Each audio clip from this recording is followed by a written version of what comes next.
Good evening, everyone, and welcome to Highmark Stadium in Pittsburgh, Pennsylvania. I'm Gene Klein with Paul Child. We're here for a beautiful but very warm evening, Paul, to see the Pittsburgh Riverhounds and Louisville City FC. Yes, it's very hot and humid, Gino, and obviously they might be taking a couple of water breaks tonight, I think, but beautiful evening here in Pittsburgh and a big crowd on hand as well. Looks like there's a pretty full house tonight.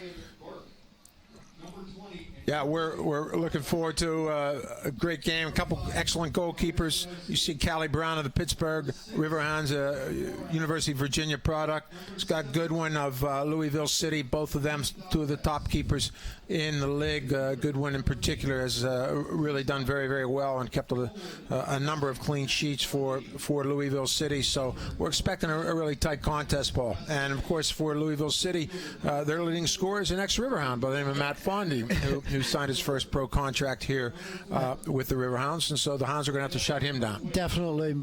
Matt's been doing very, very well for Louisville. I think he's got 10 goals right now and has been pretty hot, and it's going to be hard to keep under belt. And, of course, Louisville City has to deal with that guy, and one of the leading scorers in the league, and that's Rob Vincent, who has just been absolutely astounding for the Pittsburgh Riverhounds, and we look for more productivity from him. We'll take a break now as we listen to the national anthem.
And welcome back again to Highmark Stadium. Gene Klein with Paul Child, missing our usual play-by-play guy, Matt Geica. Hopefully he's having fun wherever he is, and you and I can hold on the fort, Paul. I think we can, Gino, and I think Matt needed, obviously, he's in a nice place in sun, I would imagine, having a good evening, but we'll do well without him. Yeah, we'll do our best. So looking forward to this match, and Paul, a crucial match for both teams, really. Definitely, Gino. Obviously, for the Riverhounds, they've come off a bit of a stumbling road trip. They started off the road trip in Toronto, came away with 3 points, went to Montreal, played on Sunday, and lost to Montreal 4-2. And obviously, Mark was really upset with that, and obviously coming back tonight and thinking about getting this done. And here's the lineups for the Riverhounds. Callie Brown will be in the goal. Anthony Arena will be his usual center back spot. Willie Hunt, Sterling Flunder will be the outside defenders. Fajiro Kioma will be paired with Arena in the middle.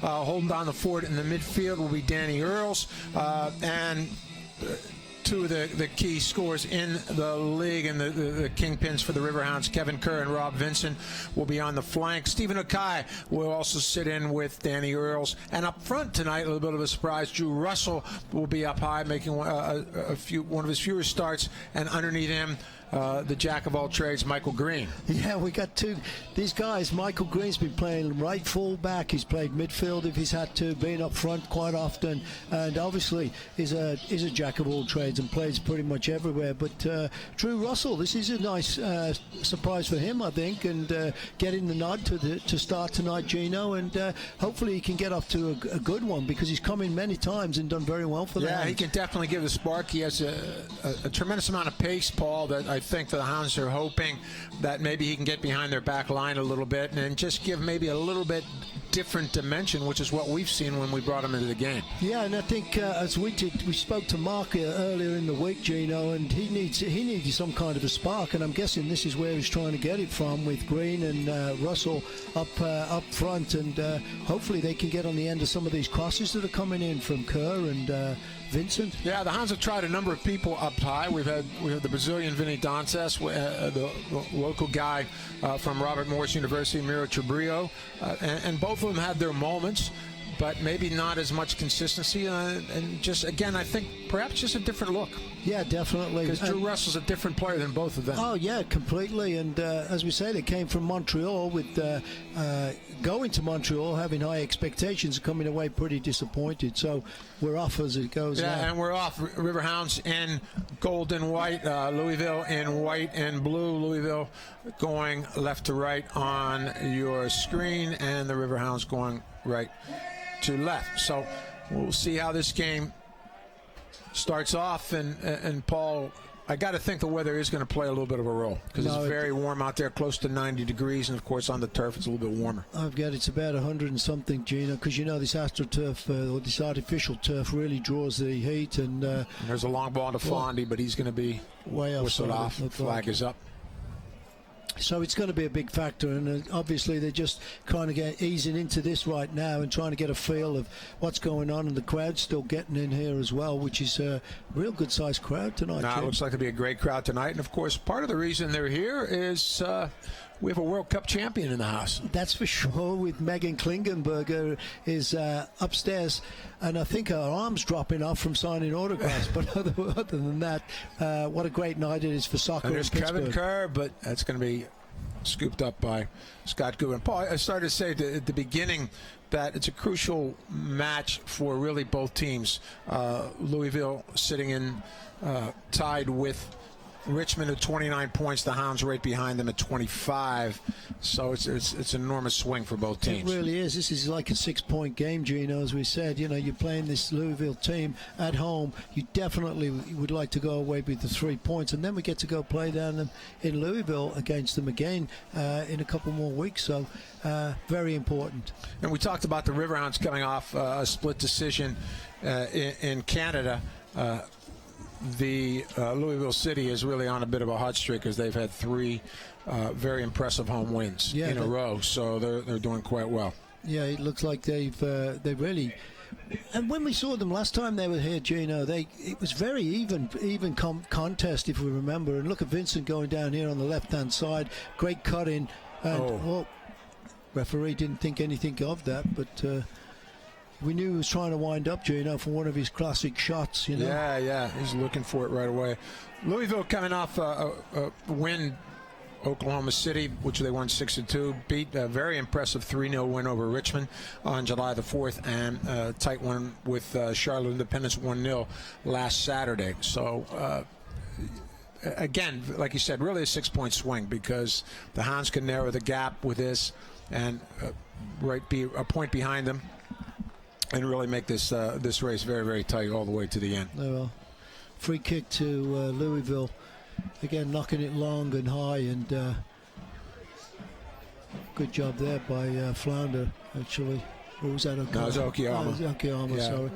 And did well shielding the player off there and letting the ball run out and getting the goal kick.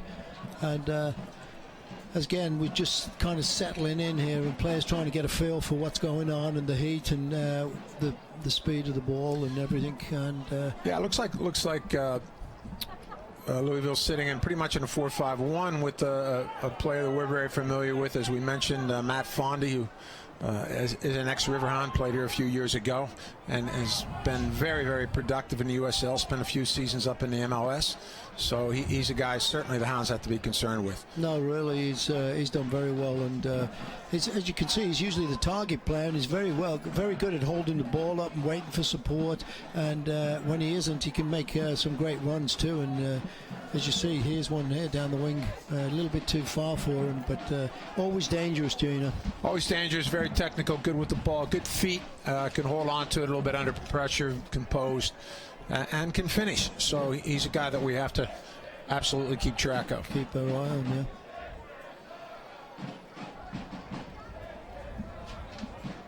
And the other guy behind, a couple other key players for Louisville we're keeping an eye on. Charlie Adams and Juan Guzman have been some of the top scorers for them. As we see Kevin Kerr rifle that across, finds his mate Robbie Vincent. Oh, Robbie trying to beat two players. Kadeem DeAkers picked his pocket that time, Paul, but that's what he likes to do, and I'm sure Louisville's going to be prepared for it. Yeah, they seem to be closing him down as soon as he gets the ball. There was two players on him right away, and obviously he's going to create that, Gino, and hopefully he can draw some of those players and then maybe slip a ball to Kerr or somebody else to get a shot off, because he's going to bring two players to him every time he gets on that edge of the box as well. And so far, high energy, high tempo. Both teams are going at it. Neither one's holding back. Louisville is certainly not. No, and expected to see that tonight, Gino, with the start of the game. You know, great job, Drew Russell there, and got tripped over, but the referee let him play on because he was stumbling, but he got back up and he thought he could maybe catch that ball, but. See Sterling Flunder coming in for the throw-in for the Riverhounds.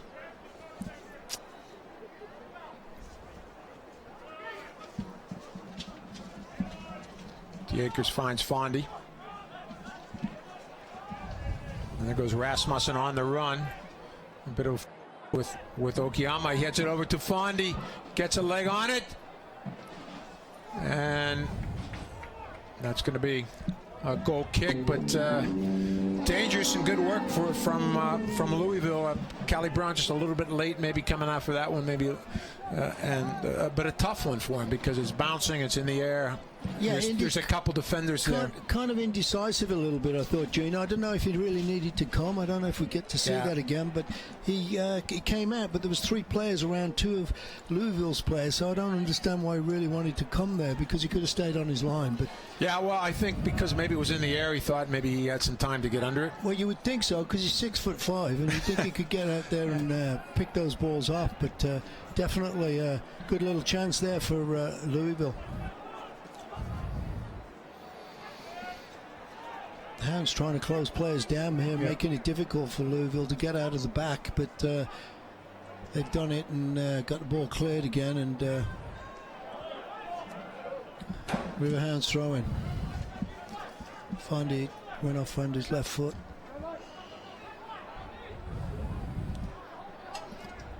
Yeah, and here goes Drew Russell, but he has his poked away by Brian Burke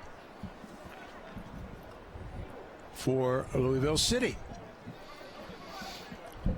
Expecting here a long throw here from it's Green. I think he's got the ball and got a pretty good. Mike Green usually is able to get that, and you know normally we see Trebrio somebody, so maybe it'll be Drew Russell looking for the flick, but a little miscommunication on that one. Looked like they were looking for Zero, Paul. They brought him up, maybe trying to find his head. Yeah, usually he comes to that near post and gets a flick on and knocks it back across the 6-yard box, but couldn't get to that one. They mistimed it, like you said, miscommunication.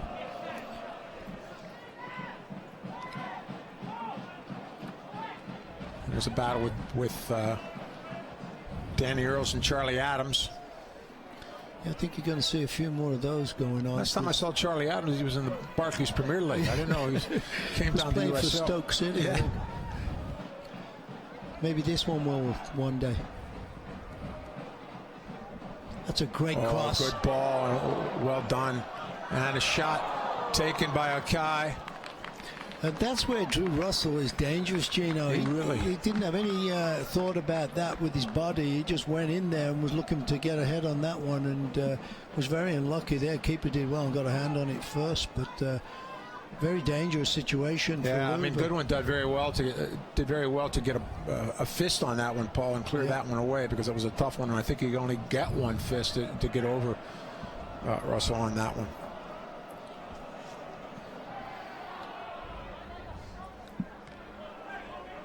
And we see Arena and Fondy having that's going to be an interesting duel all night.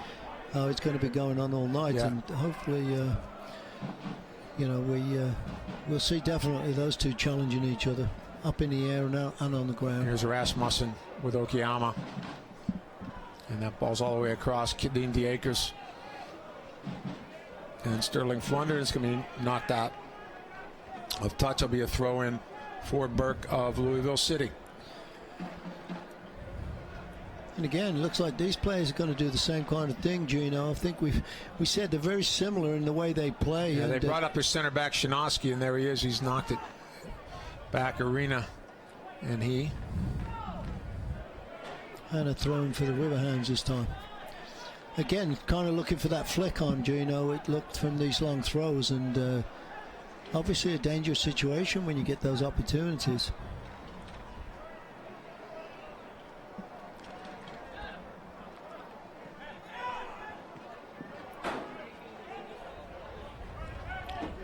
Kevin Kerr coming across to Tarek Murad there, and again it'll be another throw in for the Hounds.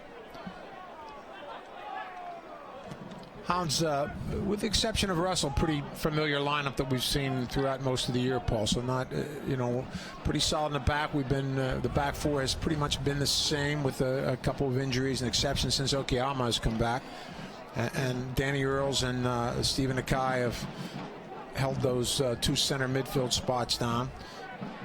Yeah, with Kevin Kerr and Robbie Vincent wide, but we see a lot of mobility from them as we see a long ball played into Fondy. Yeah, we saw Maloto a lot too earlier on. In the last 3 or 4 games, he started to come back, you know, from an injury, but he's sitting on the bench today, and he's been doing very well playmaking and creating some things for the Riverhounds. Yeah, I mean, it's been an up and down season for Maloto. I believe he's got a couple knocks, and then gets it going again and looks very, very effective, and hits a knock and has to sit back and work his way in, and we hope that he can get healthy and get some consistency, because he certainly has shown some surges of being a terrific player.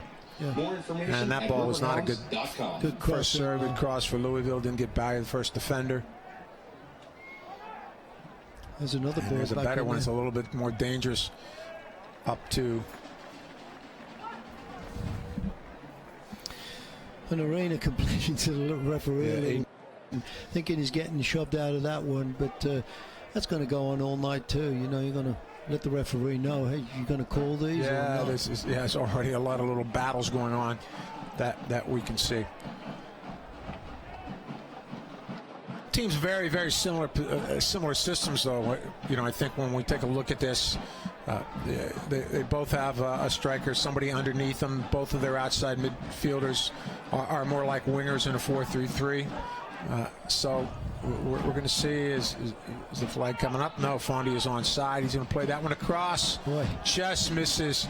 And again, that's a prime example. There's Kadeem DeAkers, who is over here on the right spot, and he end up in the center and end up making a run to the far post. So, you know, that again, a lot of similarities, which I think is going to make it a very, very tight game. No, it is, and it was the last time they played each other. It was whoever got the right break could get a goal and take the game away. But as we know, Louisville, it was the 91st minute, I think, Gino. Yeah, very late. Yeah, and it was Kadeem DeAkers who got that one. Well, that was a bad clearance there by the keeper. And so far, Louisville City, they really like a player that we've seen before, Juan Guzman. Next to, I think Mark Steffens is very familiar with him, because he's an ex-Charlotte Eagle guy, and he's very, very solid. There's a bad missed kick from Okayama. And here comes Rasmussen. And in battle, and then the ball. Yeah, that's to 0. then for the Louisville's against the ball. Great patient, Gino, too. It's a little bit close, but if you can get the, I don't know if you can get that.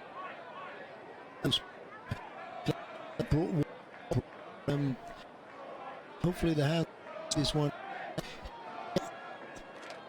Yeah, going to challenge or not to the forward and making it difficult. So that's why they've got a free kick. Yeah, Riverhounds with a 5-man wall. Kevin Kerr comes back to make it to 5.5, 6. He's a little bit off the wall. And we see Rasmussen, Aiden Quinn, Juan Guzman, Charlie Adams. All in there. Guzman comes out. It's now Charlie Adams and Rasmussen. I think he's just going to drill this ball. It looks like it. Yeah, I would think so. Hopefully the wall don't break. Oh! But the wall did break and got a goal scored. Yeah, goal for Louisville City. Marcus Rasmussen. Yeah, that's where you his 6th goal on the campaign for Louisville. Boy, you've got to be so much stronger than that in the wall, Gino. You could see what happened. If we can get a replay on that, I don't know, but hopefully we can see what goes on, because obviously the wall split there and the ball went right down hard and low, and the keeper's stuck on the left-hand side.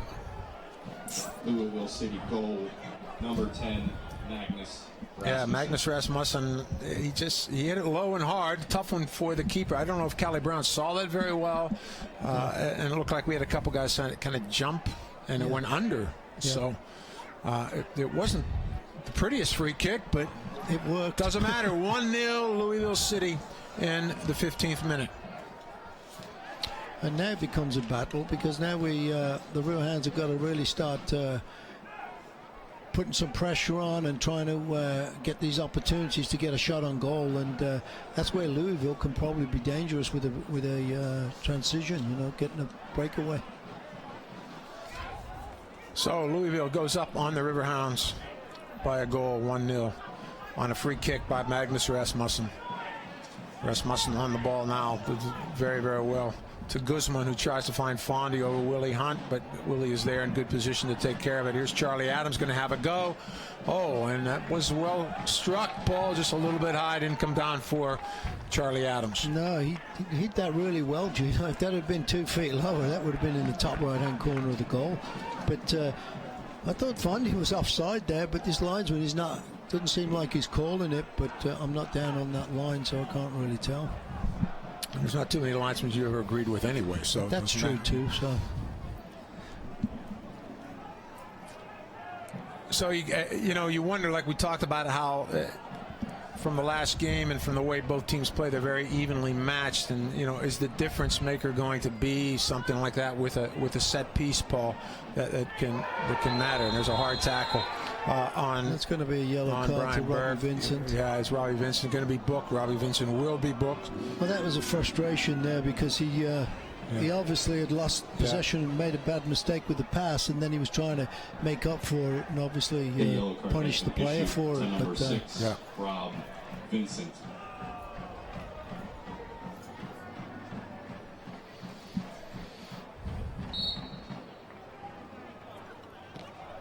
There's a long one in, trying to find Fondy, again cleared away by Anthony Arena. Have you visited the new USLsoccer.com? Get the latest news and live stats. Check out the new social media hub. You can also become a fan of USL on Facebook. So Burke will take the throw in. He just got fouled pretty well by Robbie Vincent. He beats Robbie Vincent and serves that one, and cleared away by Sterling Flunder for the Pittsburgh Riverhounds. Yeah, this player giving us some problems down this right side. Robbie Vincent trying to get a hold of him, pick him up, but making it, he's getting by him every chance he gets and getting a crossing. And you're going to see it again. There's Burke again. He slides that one in. Fondy tries to get across Fazir Okiyama. He does. DeAkers flips that one in and cleared away by the Riverhounds center back Okiyama. DeAkers again on the ball, looking for someone. Finds Quinn. He goes out wide to Enrique Montano. And we see the Louisville surging back to Guzman, will probably settle it down, and he does. He takes a little bit of the air off it and tries to open the game up for Louisville. And there goes a long ball to nobody. Yeah. But, well, when the Hounds will regroup, Louisville will get their line set. And it looks like Callie Brown's going to have a go and serve this one up long.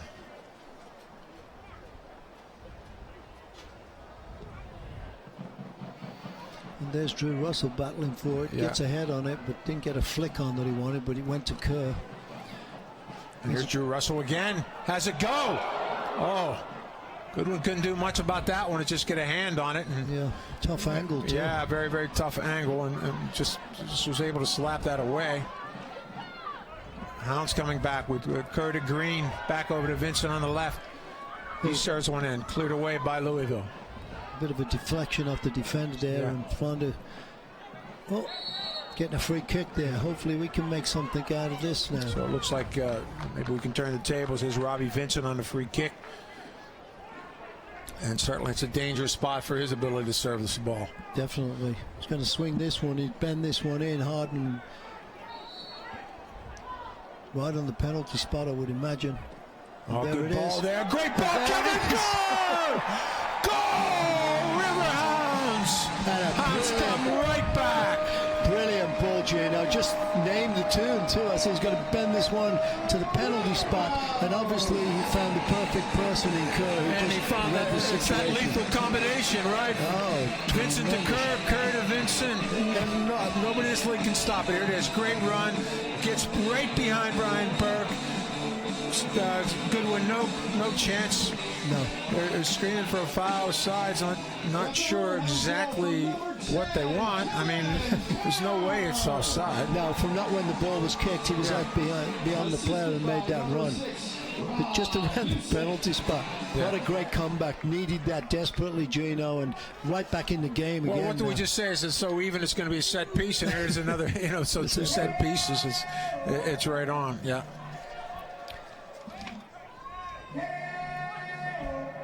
Oh, and Whoa. nasty foul again. Yeah. So once again, Rob Vincent, Kevin Kerr figure in what is happening and who is scoring with the Pittsburgh Riverhounds. I mean, these two have just been dynamic. No, They've been prolific, and they just keep continuing to score, Paul. They find do. ways to get it done. They're just brilliant. It's tremendous to see, Gino, because we've seen him for quite Here's a another one while from now. Robbie. And there's a high ball up Yeah. And that's going to be a offside. wow. Yeah, that's a tough one I to thought get maybe there was a offside. foul, somebody jumping on a back, but Yeah. yeah. Exactly, but those two are just have been tremendous all season, and hopefully they can continue on, because when we get down, it's like those two, they're the go-to guys, Gino, and they usually come through with some big goal that was needed pretty quick after the Louisville goal. And here's Fonda, and Louisville, very experienced coaching staff. They're telling their guys, look, we have to make sure that these are the two we have to shut down, yet they still find ways to get it done in different places of the game, Paul. Yep, definitely.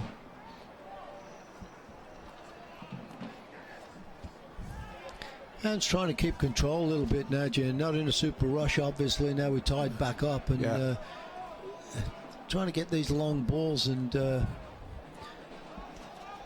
great touch there by Kerr. Here comes another cross in. Oh, yeah. That was Green, I think, and So didn't get enough on that one and up high Goodwin enough. finds out the Burgers immediately closed down. The Hounds pressing very, very well, making it difficult for them to come out of the midfield. So we saw Sterling Flunder look very, very high up there with the Akers, which leaves a little bit of a gap down here on the left side. Here comes Fondy. No. Well played by Okiyama. Yeah, did very well there, because he couldn't miss that ball, Gino. No, So if that he was gonna doesn't, be in the yeah. back of the net, but timed it perfectly and blocked it great. As we see this play again, There it is. and there it is. Fondy takes it well on his chest, tries to cut it back, but Figueroa comes through with that. Not a Perfect. problem. Yep, well done. Good positioning, and was able to beat him off that touch.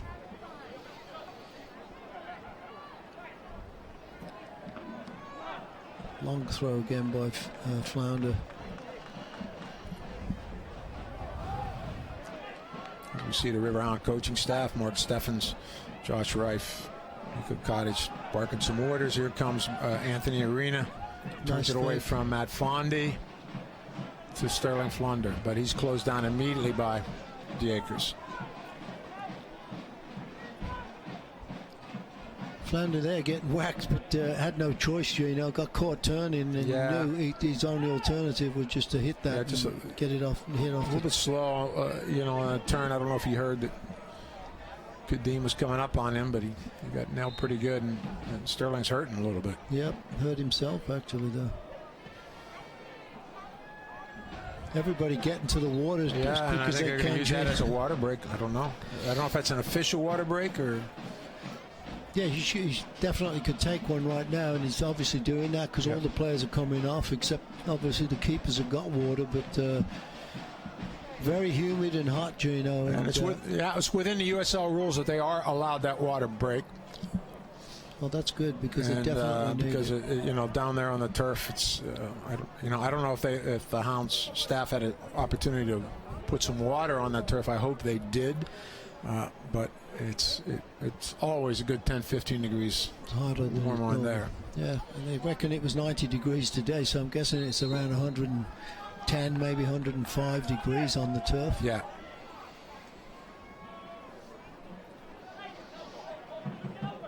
There's that long throw down the line again. Good flick by Drew Russell. Oh, Here comes Greeny. Well done. Shields off Guzman.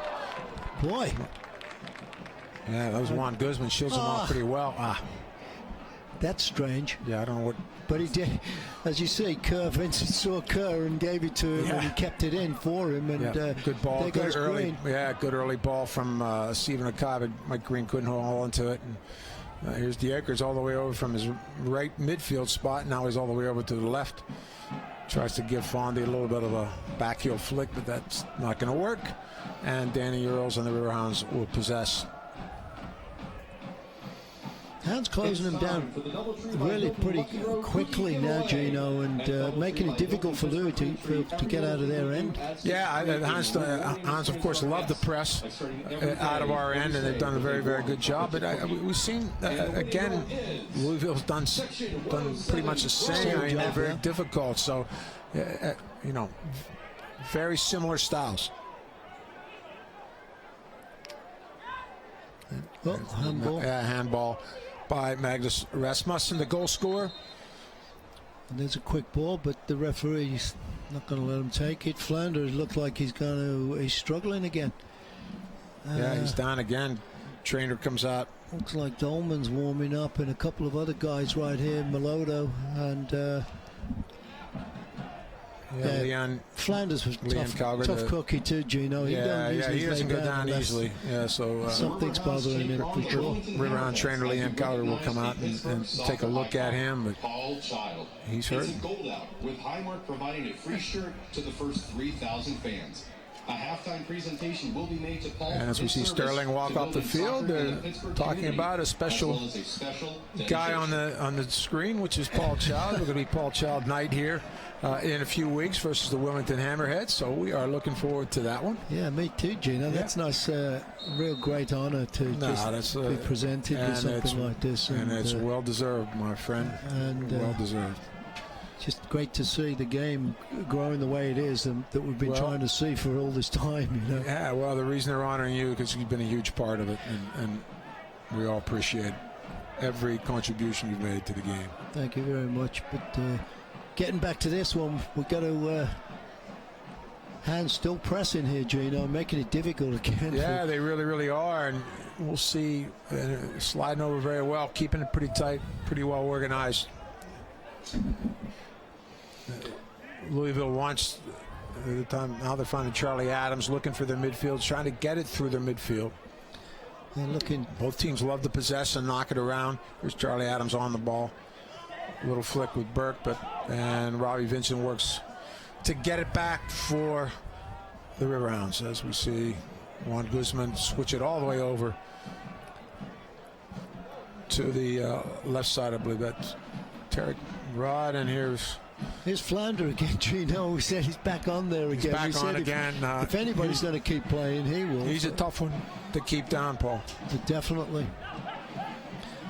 Green there trying to get ball up the line there to Drew. Good ball. Good entry Russell. pass from Guzman. And again, we see, the Akers and Adams like to do similar stuff that we see Vincent with Kerr. They like to slide in those little pockets in front of the back four where there's a little bit of space. When we see Sterling Ledon again, and so he can't go. So maybe try to stay on a little bit longer. Just to we're gonna. Yeah, the magic sponge didn't work, Gina.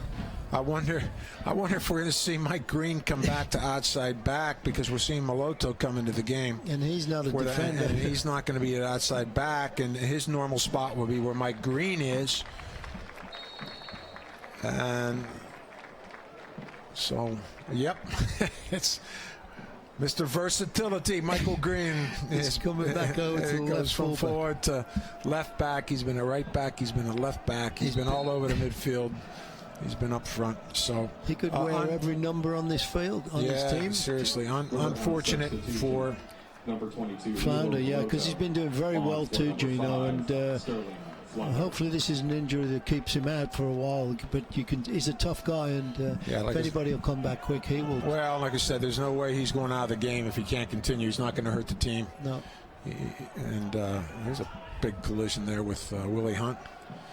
But fortunately, we have a guy like Mike Green who can doesn't get flustered playing anywhere, really. Of course, the normal guy that probably would go back there is the young Canadian Tyler Pasher, but he has been sick. Oh. Yeah, I had a chance to talk to Mark Steffens earlier, and he's had a bad virus that has really lost about 10 pounds in like a week, and so they're trying to get him back a little bit. So miss his wheels up and down that left flank for sure. Yes, that's for sure. As we see now, Greeny has to defend against Kadeem DeAkers. DeAker gets a best. I think Rasmussen's going to win that battle. Who's Burke? Not a bad effort there, coming up from the right back spot for Louisville. Yeah, Arena. I'd like to see this again. I'm watching Arena. Oh, he kind of knocked that ball out and then kind of like eased off. They both got to step up a little bit quicker there, don't you think? I mean, Okiyama was way back, and Arena just a little bit. I like to see that back line step up a little bit harder and a little bit more together. I mean, a little bit disjointed with that one.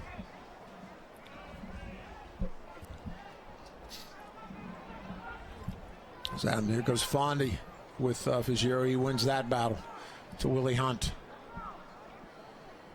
who knocks it up, but that's retrieved by Louisville. Did very well to get it up the line there, but still. And Enrique Montano, I believe, for. Oh, that one gets across. I don't think it was. Here goes Burke again with Vincent. Green's going to pick him up. Slides that one across. Danny Earls with the clearance. And Shinosky's going to win that for Louisville.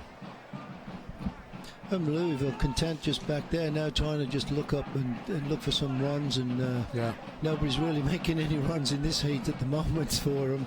And as you can see, they're knocking the ball around, and this is where you got to pressure a bit, Gino, and hopefully you can make them cough up the ball and get a mistake here and get a break. Oh, good one. Oh, I thought Fondy tried to play that back, but I thought he had some space behind him there, Paul. Could have let that go. Yeah, or maybe if he could have turned on that just a little bit more.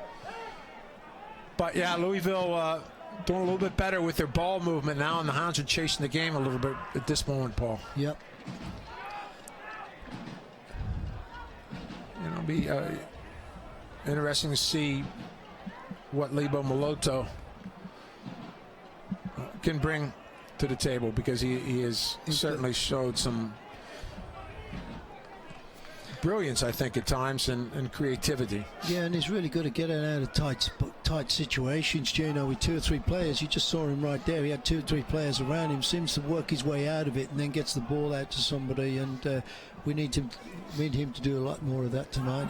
Yeah, if you're just tuning in, as we see this ball, Willie Hunt on that one with Magnus Rasmussen of Louisville cleared away. Charlie Adams picks that up for Louisville. Battle with Kevin Kerr. Still won by Louisville, and possession maintained by Louisville to Quinn for Louisville. He knocks that over to Burke. Louisville spreading it around pretty well now. He's going to serve that in, but can't get it past Anthony Arena. Still with a touch. Danny Earle's trying to put some pressure on Quinn. That ball's going to be over to Adams, but Kevin Kerr's going to retain that one. But they're going to call a high kick, I think, on Kevin Kerr. Yeah, I don't think he saw the player there. He went over his shoulder and he tried to pull the ball down, which he did. And there's Fondy almost and Akers almost. Well done by Mike Green. Very alert there, Paul, because the Akers was right on his back, and Fondy again.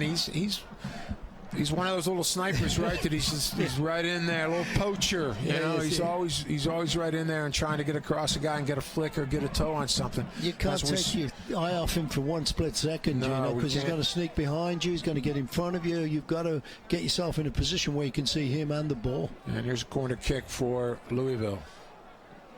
They're going to play it short. Knock it back to Adams. To Guzman. Got a lot of guys in the box, but they need somebody helping out here wide, Gino. We got two Riverhounds on 3 of their players, and they were just knocking it around and working it. And somebody else should have probably come out from the middle and helped out. But, we're approaching. We're in the 35th minute, and if you just tuned in, it's 1-1. Louisville City got on the board first on a free kick by Magnus Rasmussen in the 15th minute. Hounds answered right back with their lethal combination on another free kick where Robbie Vincent bent one in to the goal where Kevin Kerr had a head on it, and Kerr scored for the Riverhounds in the 20th minute. So 5 minutes later it was tied up, and that's where it stands right now, 1-1. Riverhounds and Louisville City. There goes that over to Fondy. Finds a little bit of space from Arena. He's on his favorite left foot. Tries to cut it back, though, and cuts it back into too many players. And allows the Hounds to get back, but maintains possession for Louisville. Thought maybe he could have a go there, Paul, on his left. Oh, yeah. I was surprised he didn't pull the trigger, but I think there was some good defending there, too, Gino. Kept pushing him across and getting him further away. No, they did. He just wondered, like he had a little bit of a step on Arena. Fajiro was up a little bit as we see Kevin Kerr coming in to find his mate Robbie Vincent. And Okai.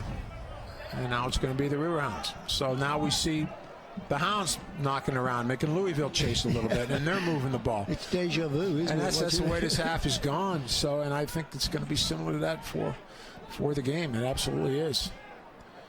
This looked like Louisville 5 minutes ago, didn't it? So yes, it did. So good game though, and very entertaining match here in Pittsburgh. Very warm evening. Temperatures probably about 90 degrees at game time. Might have cooled off to 88 by now, I'm not sure, but here's Kadeem DeAkers, gets around Anthony Arena, looks for Fondy, and knocks it way too far. Arena, yeah. Yeah, got a little bit of step on Anthony. He looks a little bit knackered. I don't know if the heat's getting to him. Yeah, really. He's from the state of Washington, so maybe it's. But he played in Houston, so he should be able to deal with this.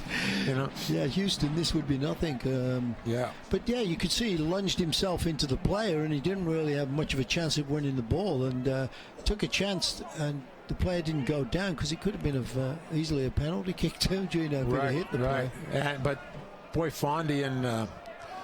I don't know the other. I don't know if that was Rasmussen, but Fondy was there for sure. If the Akers could have picked him out, that would have been a tough one to defend.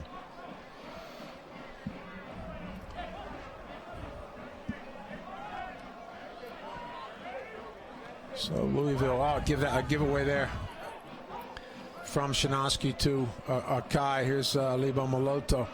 He's going to go to Willie Hunt, and the Hounds are going to build. And Louisville still, both teams working their socks off here in this impressive heat. Definitely doing that. And again, nobody just trying to keep possession, draw somebody out of a position, looking for somebody to make a diagonal run or opening. And there goes one right there. And that's one looking for. Bit of a wishful thinking one there. Yeah, I think that was that Moloto that they were trying to find by Arena. Here's Okiyama. To Danny Earls, the captain of the Riverhounds. He's going to knock it. And the Hounds are going to keep it for a while. Good entry nice ball from Greeny to Robbie Vincent. Nice ball. Here's a Kai. Can he have a shot? They back off of him. Vincent. Maloto. And to Scott Goodwin, the goalkeeper. Boy, every time you see Robbie Vincent hunch over a ball, you're like... And you could see Louisville knew that too. They knew they closed him down as quick as they sure. could. Don't let him get that shot off, because whether it's his left or right as well, it doesn't matter. Whatever side it's on, and he sees that space, he just takes. Doesn't matter, shot. but when he puts it on that favored right foot, man, he has just been lethal all season. Yeah.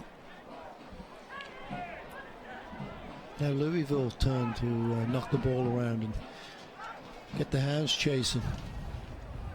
Oh, great tackle there by Willie Hunt, knocking the ball away, couldn't get possession. And here come Louisville again, looking for this nice ball in. Rasmussen.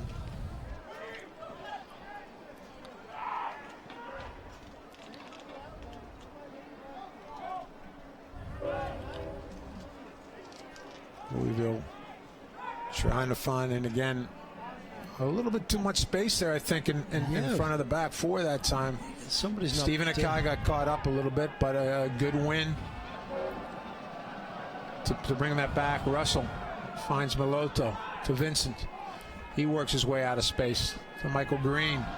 Back to Robbie Vincent. Oh, good ball in there. Good ball into Russell.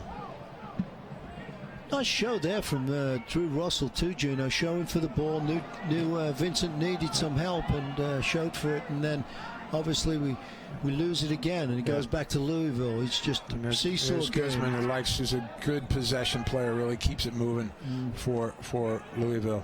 And there's the Akers finding that space, and there's Brian Burke, good back heel from the Akers. Not a bad ball. Fundy again making those runs, and boy, he's been active in front of the goal, Paul. No, he is. He's very good at doing that. Like I say, he makes these great runs too, and can always see the goal and gets an opportunity. He's going to be dangerous, but he was well picked up there by Okai. Okayama, sorry, and made sure that he couldn't get a turn on it or get a shot off, and really was tight. So Callie Brown, UVA rookie, is going to knock this one well past midfield, but that's going to be cleared away by Aiden Quinn for Louisville, and here comes Louisville again with Guzman to Burke. Been really working this right side here a lot. They are, for sure. That's a nice, it was well done there by... And there's a little bear hug from Marina. A nice flick on for Drew. Yeah, and here comes Drew Russell. Can he use his wheels to get behind Shinosky? He's going to have a go. Whoa, corner kick. And that's a corner for the Riverhounds. That's nice to see from Drew. Yeah, that really is, Paul. You can see that kind of opening up right here when he just cuts in. Shinosky backs off him a little bit. And, just off target. Yeah, it's off target. But yeah, I mean, taking no chances with it. He's going in, and I believe that's our first corner. Yeah, it is. Yeah. And another great opportunity here to go in at halftime with a goal. That'll be great. And here's the and that one's cleared away. And here comes Akai. Can he have a go? And that's going to be over top. And as we approach we're in the 43rd minute, 1-1, Pittsburgh and Louisville. Very tight game as usual, as we thought it would be, Gino, and very exciting. Just waiting for that one little hiccup here, and goal can be scored. Yeah, really both teams controlling moments of the tempo. It goes back and forth, and both teams have the skill and ability to keep the ball for long stretches of the game, Paul. Yep. And a good little 1-2. There's two players open. For Burke, and there's Fondy. Boy, again making that run right across Anthony Arena, and he couldn't get over that one, Paul, right? He got a little bit underneath that. We're going to see that one on replay. Great 1-2 with the Akers, and Burke, here he comes wide open, and Anthony Arena gave him way too much room. Yeah, really. I mean, I think Matt Fondy would like that one back. But there's a great combination down here on the right side too. Number 2 here is... it was Burke, the right back, with Kadeem DeAkers, and great combination, little 1-2 there, and tremendous movement from the right back, from the outside back spot. And again, it's what the most of the troubles we like to see, because again, they'll bring Adams and DeAkers inside, opening that space up for the outside back. So as we see DeAkers again, and he was looking for Burke, but Burke couldn't get out there, but Guzman will find him. As DeAkers takes off, and he's not going to be able to find that one, I don't think. So not the best of balls from Brian Burke. And the player kicked that one out of the stadium, I think. I don't know. Yeah, come back. So Yeah. was still in the stadium, but Brian Burke with Orlando City last year, so he's a quality player. Has had some good experience. He's been very, very strong so far here. Not a good one from Louisville Maloto. As we see Quinn to Adams, who again they're tucked in, and we see DeAkers running all the way across to Arena.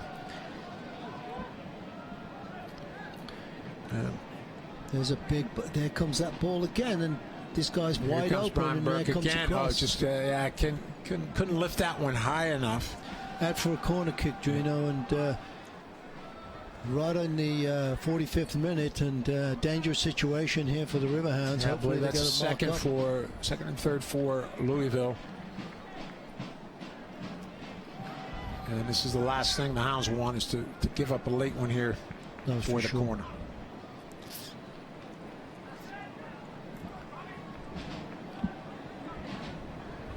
So Louisville bringing up all their horses. Guy right on Callie Brown. There's Fondy. Whoa. Boy, he was close Just that time. very Boy. close. We had a guy on the post, but it was a tough one.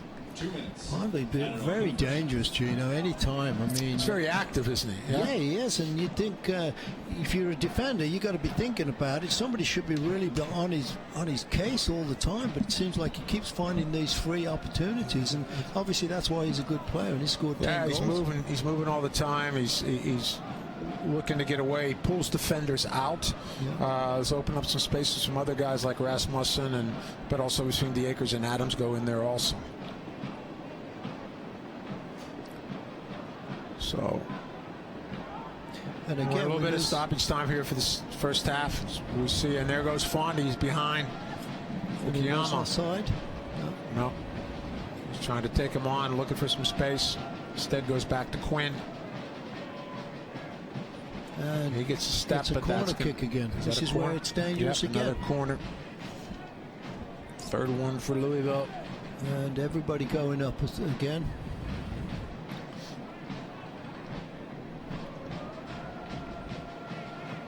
So it's has to be very, very close to halftime. Yeah, I'm sure after this corner kick. After this, so the Rounds got to get rid of. They got to find a way to clear this one. And they go short. Oh, to Rasmussen. He's going to have another go, but he can't get a clean hit on that one. Boy, yeah, that was an opportunity again there, but he got a funny spin on that ball. I think Kerr whiffed on it, and he got a spin on it and couldn't get a clear crack on the goal. And after this goal kick, I'm sure the referee is going to call for full time in the first half. So the Riverhounds and Louisville 1-1 and at Highmark Stadium in Pittsburgh, and that is it, Paul, as you called it. 1-1 halftime. Paul, two evenly matched teams. Very entertaining first half. No, it really was, Gino, and I got to give Louisville the credit there towards the end. I think they had a little bit more possession than the Riverhounds and kind of got on top of them a little bit, and I'm sure that Mark Steffens is going to talk to the team about this, and we need to pick up that intensity like we were doing in the first 10 or 15 minutes. So we'll stay with us. We're going to have a special presentation. We have the highlights coming up, and we have a special presentation coming up with the World Cup champion Megan Klingenberg. So stay with us to watch that one. Here's a little bit of highlights as we see Drew Russell have a go. That was saved by Goodwin. Here's the goal. Robbie Vincent to Kevin Kerr. Brilliant combination. Perfectly placed ball. Perfectly right placed ball. What a serve that was. And here it is again. And Kerr got behind Burke on that. Has been very, very, very effective. And that was that's a great play by Okiyama. And here's another one that was saved by Goodwin from Drew Russell. And Fondy just getting underneath that one. If he got over that one a little bit, all he has to do is deflect that back to the far post. Yeah, he was traveling there to get a touch on that, Gino, and it was hard to bring down. But good game, good 45 minutes. So, great game so far in Pittsburgh. Stay with us. We're looking forward to an entertaining second half and also a terrific halftime presentation. It's not often you have a World Cup champion from your city, and we have one with Megan Klingenberg, so we're looking forward to this presentation. So Paul and I will be back with you at the start of the second half. Stay with the Riverhounds, and you're listening to the Riverhounds on YouTube at USL. Thank you.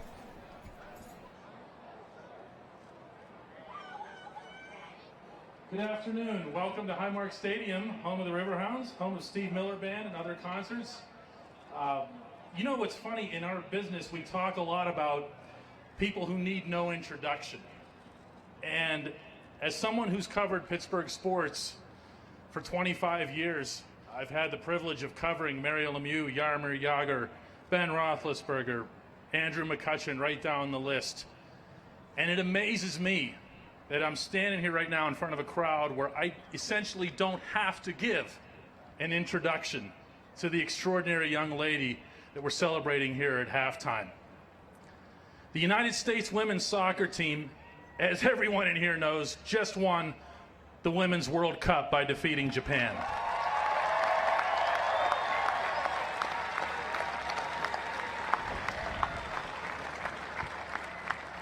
A big part of that victory, if not necessarily the one that grabbed the most headlines, was that the back line of this extraordinary group came this close to setting a World Cup record for going a certain period without allowing a goal. That's how strong the back line was. That was the foundation of this World Championship.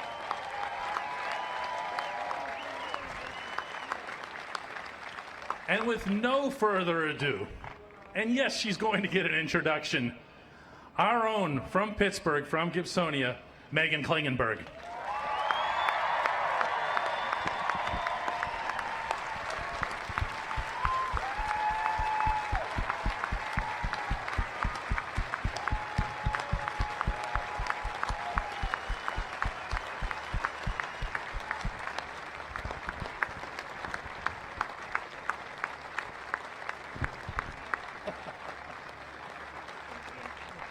Congratulations.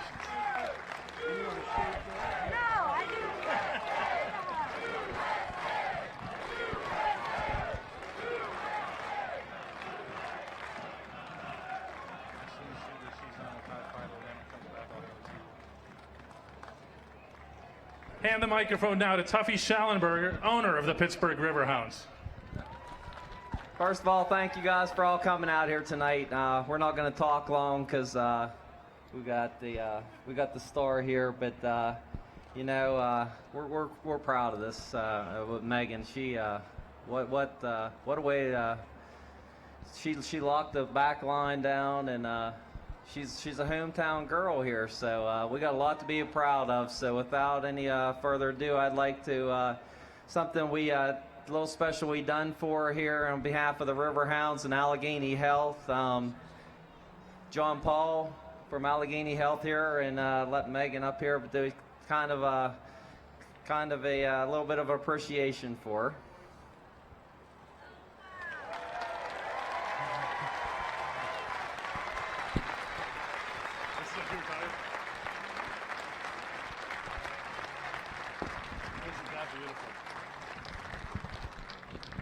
Wow, that is just absolutely amazing. I cannot believe this present. Thank you so much. I just want to say how honored I am to be here. And when we were at the World Cup, I could feel how much pride that Pittsburgh had and how much support you guys gave our team.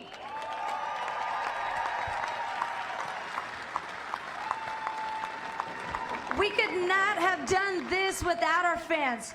Believe me, every match that we played in Canada felt like a home game, and it was in part to you guys. I thank you so much. We're grateful for our fans and for our supporters. And I want to give a big thanks to the Riverhounds. This has been an incredible night. I've loved being here. So thank you, Riverhounds.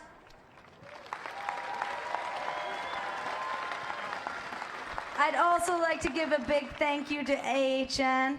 They have been an incredible sponsor and so great to work with. I know that we can do big things in Pittsburgh for the game that I love. And so thank you for coming out. Thank you for being here. And let's go Riverhounds. Thanks, guys. Okay, Still Army, here we come.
Yep, we go. All right, sneak in something. Let's go.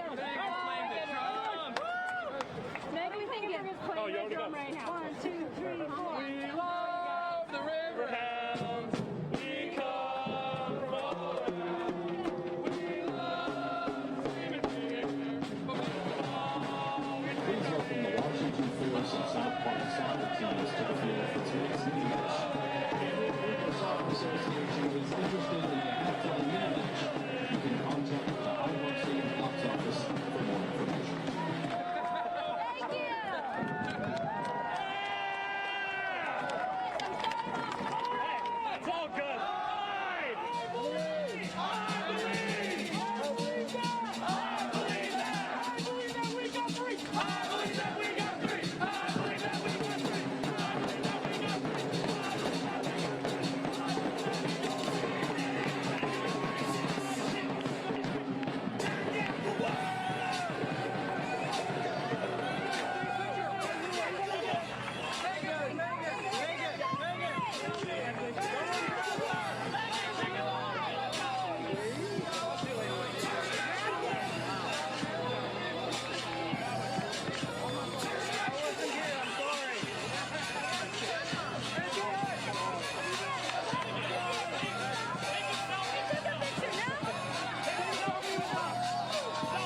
to the Washington Force and South Park soccer teams for tonight's mini-match. Again, if your group of soccer association is interested in participating in the halftime mini-match, you can contact the Highmark Stadium box office for more information.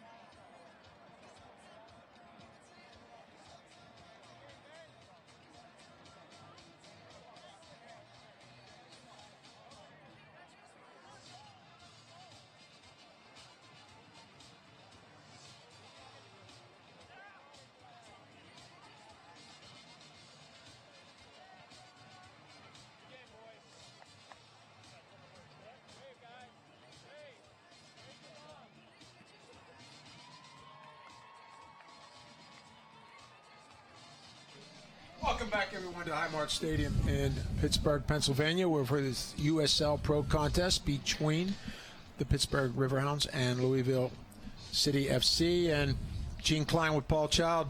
Paul, very tight first half. I mean, both sides very spurts, but very, very evenly played so far. Yeah, and we discussed this. Here we got the stats here. You can see 7-7 saves, Louisville 3, and the Riverhounds 0 at the moment. Corner kicks, Louisville 3 and Riverhounds 1. And so I think the stats reflects the evenness of that game with the shot 7-7. Corners, Louisville having a little bit of an edge there, but the Riverhound shots have been a little more effective for us, and Scott Goodwin to have 3 saves. Kelly Brown not credited with the save at this particular point. So what we saw is that both teams came out, had spurts of possession, and there were times when both teams were chasing the game, and it seemed then it would shift back a little bit, back and forth. If the Riverhounds had 5 minutes, then Louisville would come right back with 5 minutes. It was very even in that respect, Gino, and the only way Louisville got the 3 corner kicks was mainly in the extra time and the last 2 minutes of the game. And as we said, that a great contest here, actually. I mean, very, very even. Both teams look very similar the way they play. Both same kind of styles, and dead ball situations seem to be the main focus here on these two teams. Yeah, we commented earlier in the game that it could come down to something like that, and of course that's how both goals were scored. Louisville opened up the scoring with Magnus Rasmussen off a free kick inside the D with a left-footed low hard shot that somehow went through the wall and beat Callie Brown inside the post. And then the Riverhounds came back 5 minutes later in the 20th minute with who else but Rob Vincent and Kevin Kerr, with Rob Vincent with another free kick, and Vincent bent a perfectly placed ball exactly where you want it from that angle. Right in the penalty area. Where the goalkeeper can't deal with it, and Kerr came slashing in, and you know, Kerr, one of the smallest guys on the field, gets the header. So it's 1-1 as we start the second half. Louisville in white, Riverhounds in gold. Riverhounds going left to right on your screen. Louisville going right to left. I don't see any changes at the moment, Gino. It looks like all the for the Riverhounds anyway. I don't think there's any changes on Louisville. I do not see any changes for Louisville either, Paul. So we will see. Yeah, it's Shinosky and Murad in the middle, and Montano and Burke out wide, with Quinn Guzman in the center mid. Magnus Rasmussen under Matt Fondy up front, with Charlie Adams and Kadeem DeAkers out wide. And here goes Adams. Gets by on his own here, and nobody coming out to him. Yeah, and Okiyama comes across for the Riverhounds to pick that up.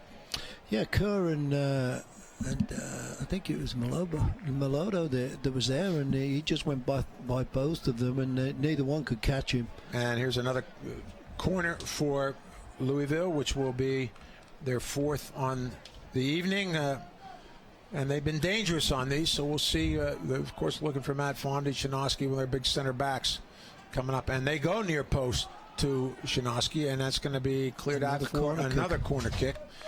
So the 5th corner kick for Louisville. Drew Russell keeping tight there and making it difficult for that flick on, but again, looking for a flick on or a shot at the near post. Payers making diagonal runs right across the box, inside the box. And they got somebody there on Callie Brown, and then he was able to do the old double touch. Yeah, he was a little bit surprised at that, but it looks... Yeah, because it really swerved in there with some velocity, I believe, and we were able to maybe surprise him a little bit, huh? Yeah, it looks like a dead ball. Free now they're kick. calling a foul. Yeah. Goal kick. And we'll go out wide to Mike Green. To Lebo Maloto, who's going to come in. So we'll see how the Riverhounds are playing it. But again, looks very, very similar to what we saw in the first half, which was a very, very tight, close contest. As we see that one knocked out Deflected by Quinn Louisville, for Louisville. Nobody really looking for the ball here, Gino. They're sort of kind of still getting into it again. Kerr showing for it and getting it back to Willie Hunt, and Willie Hunt giving a kind of a not a very good ball. So the Hounds will drop back. And Paul, we got to take a look at what do you think the Heat for the second half? It's you know, as we stepped outside at halftime, very, very warm, humid. still very humid. It's cooled down a little bit, though, I think, and so maybe the energy level is going to pick up a little bit. And maybe it will. I think it's going to be interesting to see what Drew Russell does too, Gino. He hasn't started too many games, and I'm sure probably around the 60th minute or something like that, you'll start to see the coaches doing some changing here, because these guys are working hard and using up some energy here, and it's definitely, this heat's going to affect him pretty much in this in the next 10 or 15 minutes. Yeah, and you wonder again with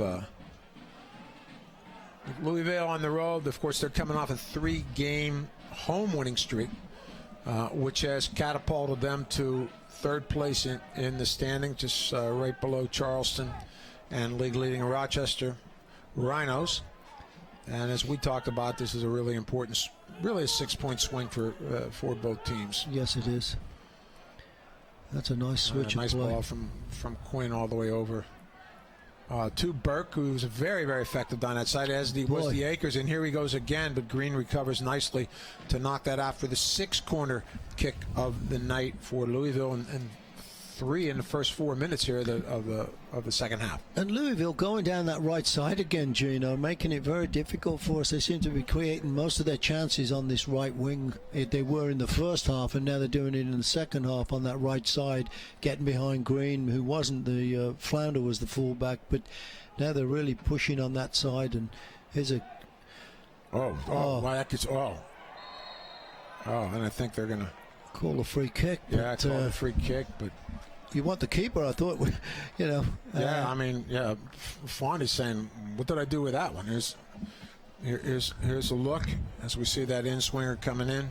Quinn is right there on Robbie Vincent. Fondy. I don't know. Oh, he hit it. He's saying he hit him on the arm. I don't know if he's saying he lifted his knee into it or what. Not his arm, I think. The referee's pointed to his arm, and I think he touched his arm, but he had his back to us, so we couldn't really see that. But never mind, it's over, and play's continuing, and Louisville playing with the ball at the back of their defense here, trying to wait and looking for somebody to show for the ball. So it's been a match of pretty good tempo and rhythm for both sides, and we've seen stretches of possession for both teams. Both teams staying very compact, very tight, trying to make it very difficult to get in behind. We've had very limited chances, Paul, that have been legitimate, I think. No, they're really. And here's another tough situation again, Gino. I don't know. It looks like they're going to hit one into the box. They were thinking of taking a short one, but it looks like they're going to take pushing players up front. So it looks like Adams is going to take this one for Louisville. He's going to put that in-swinger in and clear that very nicely by Willie Hunt. But that was a dangerous ball. Yeah, and really. Great delivery from Adams. And similar on the other side, what we saw from Vincent, which resulted in the goal for the Riverhounds, as we see Hunt knock that one down.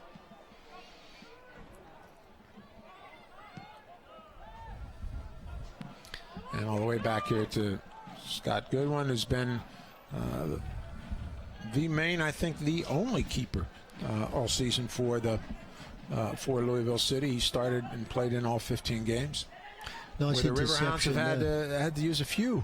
Had actually used all 3 of our goalkeepers, because we have lost, as we see, Kadeem DeAkers, and he's bumped off the ball by Akai, and they're still going at it.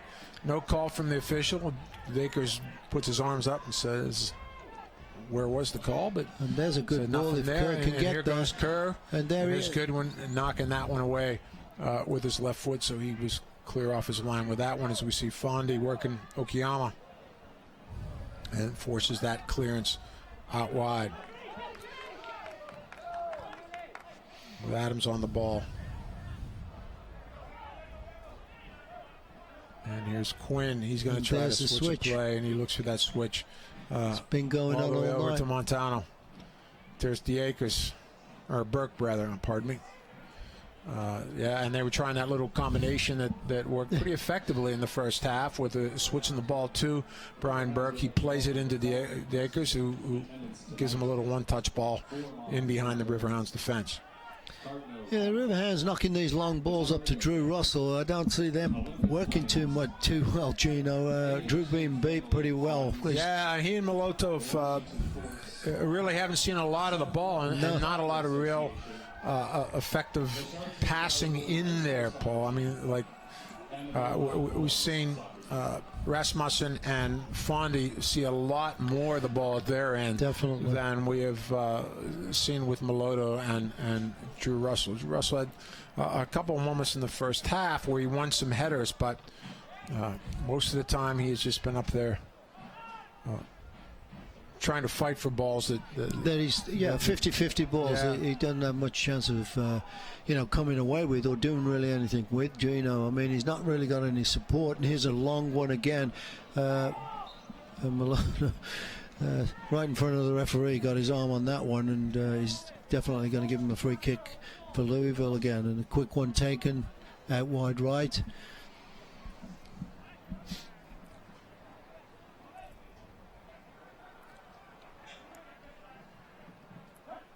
Hound's not pushing as much, Gino, this time. Yeah, no, they press a lot more in the first half, Paul.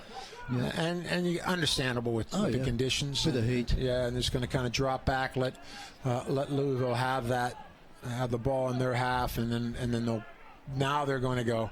So I saw Kevin Kerr yell it, and when that happened, then Russell came up, and the midfield line also stepped up a little bit. So I think they're just going to be a little more patient and choose their moments of when to go, when to press. Yeah, Danny Earls there did really well to win the ball back and then give it away again. Which was resulted in a counter by Louisville. Yeah. And there's the ball again that Drew Russell can't do really anything with, and there's two defenders with him, and they're just picking it off.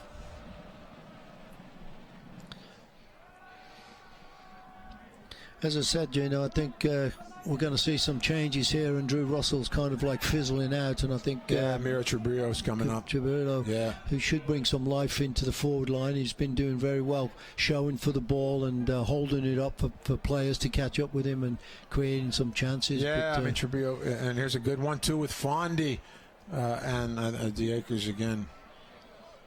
And here comes a change. All right, so it will be Miro Tribrillo for Drew Russell. So honest night for Drew Russell, but really not was not as effective as maybe they had hoped, and just really didn't get the opportunities maybe to do something with it and get behind any Louisville defenders. No, really not getting the service, Gino. It's okay criticizing the center forward, but when they're up there on their own and they expected to work miracles when they got three defenders on them, it's a little bit hopeful. Yeah, but, so like a tough night for him because he spent most of the night chasing the ball and putting pressure on the other team. And here's the one that gets free again, and is not a tough angle for Matt Fondy. I don't think he's going to get that one by Callie Brown, and probably has to maybe look for a little roll back there. He had, I believe Rasmussen is pointing something out to him.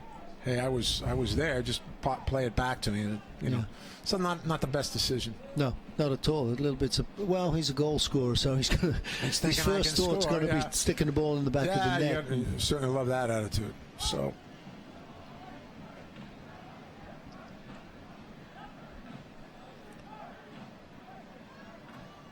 Riverhounds battling. Here's Adams again. I mean, they're very quick to play Fondy, and he is often running all the time. And As well, and they find him too. Yeah, they certainly do. And there's a big ball there that we needed Kurt to try and get on the end of, but a little bit long and too far for him to get. I'd like to see us put on a little bit of pressure now, Gino, like we were doing a couple of times in the first half, and trying to make Louisville play backwards and create a chance where maybe we can steal the ball or make a mistake. But again, Louisville have possession and keep possession for a while. So, Hounds have made 2 substitutions. One they didn't want to. That was because of an injury to Sterling Flunder, which forced Mark Steffens, head coach Mark Steffens of the Riverhounds, to go with Lebo Malota and then drop Michael Green back to left back. And there's going to be a foul on Adams by Okayama. Don't see a booking. I'm surprised there. He could have definitely got a yellow card for that because he definitely obstructed the player. He knew he was going by him and he had no choice there but to put his body in front of him and block him. Yeah. But a dangerous situation again for Louisville, or for the Riverhounds, and Louisville a good opportunity. Yeah, this is the exact spot where Robbie Vincent found Kevin Kerr for the Riverhounds.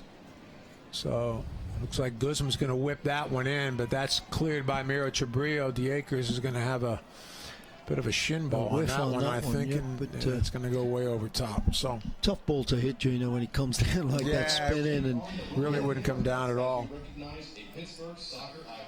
So again, 1-1, 59th minute between the Riverhounds and Louisville City. Both goals being scored in the first 20 minutes. We see Louisville off a Magnus Rasmussen goal in the 15th, and the Riverhounds answering right back with Kevin Kerr in the 20th minute off an assist from Rob Vincent. Since then, not a lot of great chances, Paul. No, not at all. And here's an opportunity now, Gino. We got Kerr down the right side. Nice little touch. To play. Oh, great little touch by Malotto, but well covered. Yeah, and that's what we need him to do, Gino, for too. Louisville. He did very, very well on that one. Malotto, you know, from center midfield spot. Malotto is the one that you want to do in that, getting those tight areas in the box, because he can do some. He's got some real quick feet and get around people. Here's a long throw in, and they're looking for the flick, but with Miro Chabrillo, and that's going to be cleared away by Louisville to Anthony Arena, and he's going to knock it out to Michael Green and give away to Burke, and here go. Oh, and he's going to find Fondy again. Well done. Oh, well taken. Oh, great recovery from Anthony Arena. Oh, boy, did he save that one, because he was just winding up to put that one away. He was set. Brilliant first touch from Fondy. Yeah, I thought... just took it in his chest right across Arena, but a great recovery from Anthony to block that shot off of Fondy. But again, impressed with how Louisville can find him right away. When they get that possession, he is taking off and pulling defenders away, and they found him. Great play from Brian Burke. No, and that was a good move by him too. He set it up for himself perfectly, and you got to give Arena credit there. He just popped up in the right place there, because you could see that one getting wound up, and here he comes again. That's a better marking. Okay, I had him. Much Fondy can do with that. And here's Danny Earls to Michael Green. And what happened there, Gino? It was all on the right side again, and it was a bad pass by Green. Didn't quite have the weight on it to get to the player, and interception by number 2 again, and he put that ball right in. Put it right in. That's it. They play that ball very, very early. As soon as they win possession, they're knocking that ball early. And, quite impressive with how Louisville. There goes again. This one to DeAkers. So a little battle going on with he and Green. Robbie Vincent's going to win the second ball. He's going to head it back to Callie Brown.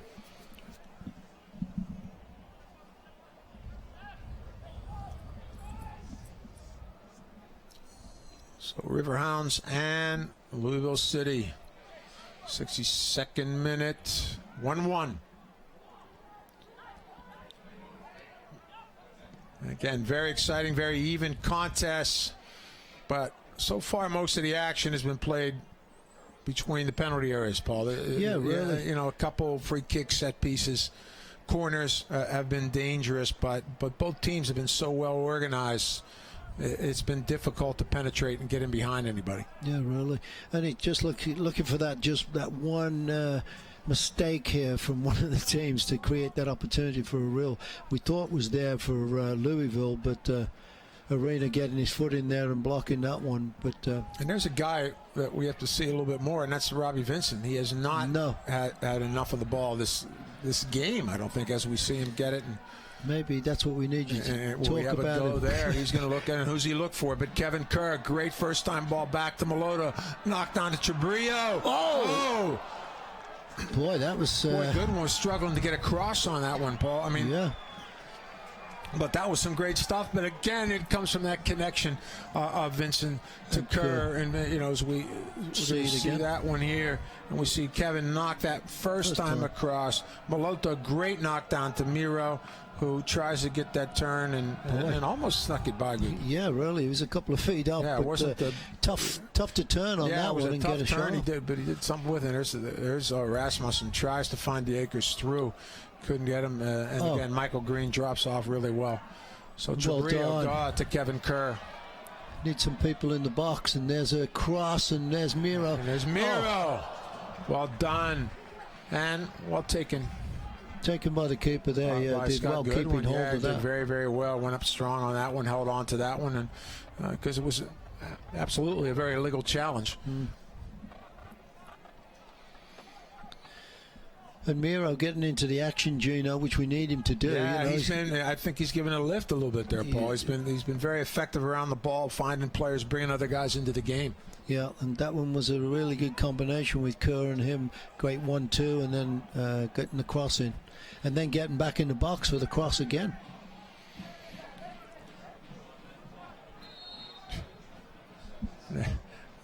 Watch a little ball boy there. I thought he was going to go across the field and pick that one up. No, another subs, Matty Dahlman for Stephen Akai. So what will happen? Robbie Vincent come to the middle, perhaps, Paul, huh? Yeah, really, and because we know Dahlman likes to play out right here and get some crossing in, whipping balls in. Well, wait a minute. I think Dahlman might go to right back because I see Greeny moving up and Willie Hunt moving over to the left back. So we'll see how this works out. There's that flick. Trying to look for that flick on again. As Green finds Dahlman. Oh. Nice quick ball in, but nobody else ready for it, you know. And everybody caught kind of napping a little bit. And Dahlman trying to win that one back, but Louisville coming away with it. Yeah, Matty Dahlman's definitely gone to the right back. Paul Willie Hunt has slid over to the left. Oh, and here's Louisville. Oh, Fondy! Fondy, and there it is. Finally, and it's the two that have been combining all night long and finally come up with the finish. Yep. And I'm pretty sure, it was Brian Burke who was coming up. They've been so effective. We've been talking about all night, coming up from that right back. And he's going to find Matt Fondy, who's going to flick it in with the outside of his left foot. So it's again, Kadeem DeAkers to Brian Burke. Great roll back, left foot, boom. And it's a tough ball from Fondy. He's hitting it with his left, and he's like flicking it through. But we see that little combination of DeAkers and Burke has worked so well.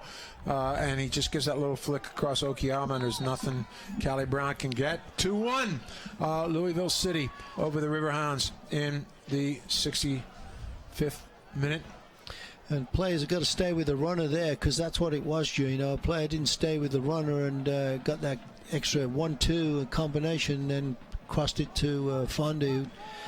Again, he's been scoring goals all year, and that's why, because he gets in these positions, and know. So they're two leading goal scorers that both have the goals, Rasmussen and Fondy. That's 11th on the year for Matt Fondy. So Louisville goes up 2-1. And there's a ball given away again, and here they come again down this right side. Looking for Fondy again. He leaves it for Charlie Adams, but Robbie Vincent, very alert there, was tracking back. Riverhounds got to pick it up a bit here, Gino, Yeah, because they're starting Louisville feeling this confidence. You know, and I think they made that the substitution with Dahlman, and maybe the feeling that Willie Hunt could deal with that a little bit more on their right side. We talked about how dangerous they've been there most of the game. Yep. But we're seeing, Mike Green now is back to the spot that he started with, which was underneath the forward. Of course, he started underneath Drew Russell, and Maloto looks like he's moved out to that left midfield spot where Rob Vincent was. Paul, I mean, Yeah. what's that do to the psyche of a player where you're in? I mean, you're playing a very attacking role, very high up the field, underneath the forward. Then you have to drop back and think defensively. You're at a left back spot. fullback. Now you have to go back up there. Yeah. It has to be a tough adjustment. It really is. I mean, to I don't start care. the game one way is one thing, but Yeah, we know he's done it all. He's been changing positions all year too, Gino. But like you say, I don't know about this one. It seems you've probably put some fresh legs in there, I would think, more than anything. But there's a long ball, and it's open. he's off. Oh. Flag is up. Referee couldn't make his linesman. Didn't realize. I don't know why he didn't put the flag up way before that. But obviously he was waiting for him to touch it. It's like now McCabe is coming on for Magnus Rasmussen for Louisville City substitution. Louisville City. McCabe coming on for number 10, Magnus Rasmussen. In the 69th minute, McCabe for Magnus Rasmussen, who's been a handful, been a very effective player for Louisville. And of course, he got the first goal for Louisville. Matt Fonda gets the second one. The ex Riverhound comes back to haunt us. Again. He did it. He's done it before. He did it. When he was playing for L.A., the Orange County Blues, then the L.A. Blues. He came back with that one too. So, but can the Riverhounds answer? There goes, and that is knocked out. It's a corner kick, and this is where we've got to get something on this one, Gino. Still plenty of time left, but really would like to see us get back into this game and get a goal and momentum shift again, because it's kind of been Louisville quite a lot of this second half. Yeah, that's only the Hounds' second corner of the day, Paul. See what they can do with it. There's a good serve. Oh! And who was that? Willie Hunt. I think who wanted that one, just couldn't get everything on it. I was surprised that one got over. Yeah, me too. I think he saw it too late, actually. Yeah. By the time he was kind of like going up and coming back down, but couldn't really get anything on it. There's a big kick again, long. And Fondy tries to chest that down to McCabe, who's just come on the game, and Robbie Vincent picks that up. I mean, back to Michael Green. Obviously, the coaching staff has an enormous amount of confidence in the fact that he can play anyway and make those adjustments. I mean, obviously it's different when you have multiple positions, but he can make those adjustments in the game, and just all credit to Michael Green for being able to do that. Yeah, that's a great win by Miro there. And this is a one-on-one I'd like to see. Oh, and he's saying the referee saying he got the ball that day. I think he did. Yep. But again, here we go again, a counter-attack, and here we're going down the right side again. That was Murad. There we go. He stepped in very well to take that away from Maloto and cleared away by Okama. But here's the Akers. What's the referee dangerous calls a play foul on there, I that think. His foot was up and he cut it in. Willie Hunt cut his head down there, and the referee thought that was a dangerous play. So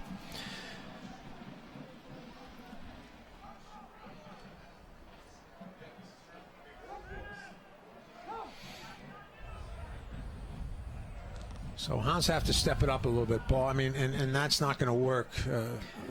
It's hard to do too, Gino, in this heat as well. You're down a goal. There we go again. There's the Akers Roman. Willie Hunt tries to slide, but Arena comes over and wins that one nicely. So good good job on the part of the Riverhounds back line that time. They got to step on Willie Hunt, but Anthony Rini was there to cover for him.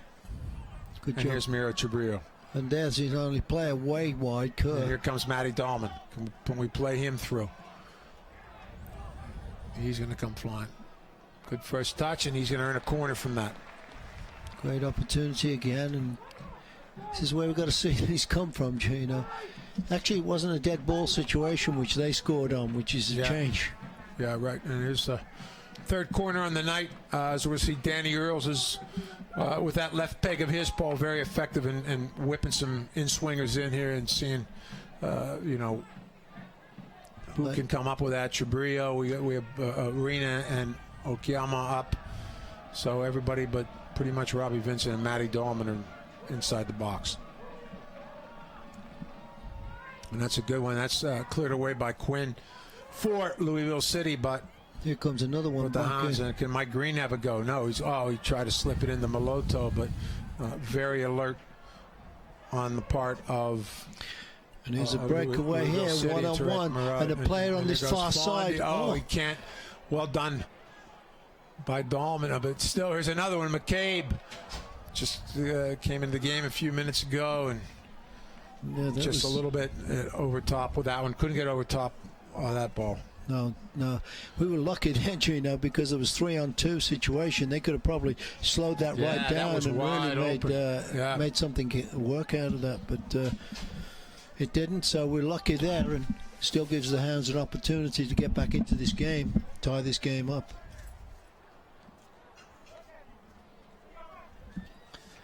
Boy.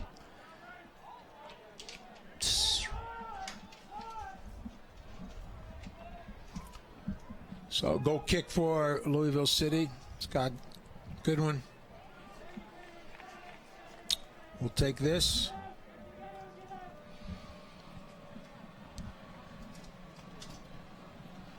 And we're approaching really the 75th minute. See if any other changes are going to be made. Paul, the Hounds still have a few substitutions to go. Yep. They've made 3 with Chabrillo, Dahlman, and Maloto. Yeah, we're not getting that pressure on Louisville now. Louisville City only won with McCabe for Rasmussen. No.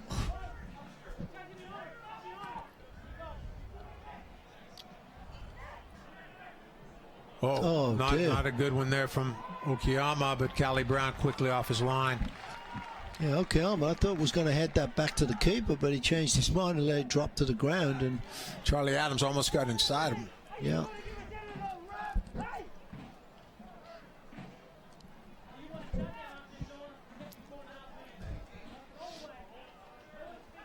There's a long one again, trying to find Fondy.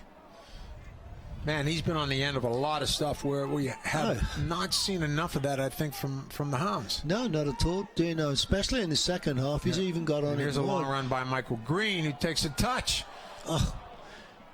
After a bit of a slip there by Shinosky, but handball by Fondy. It's unlucky there. I don't think he meant that, but came up and caught him on his hand, so referee give a free kick. Looking for a switch of play here to Willie Hunt, I think.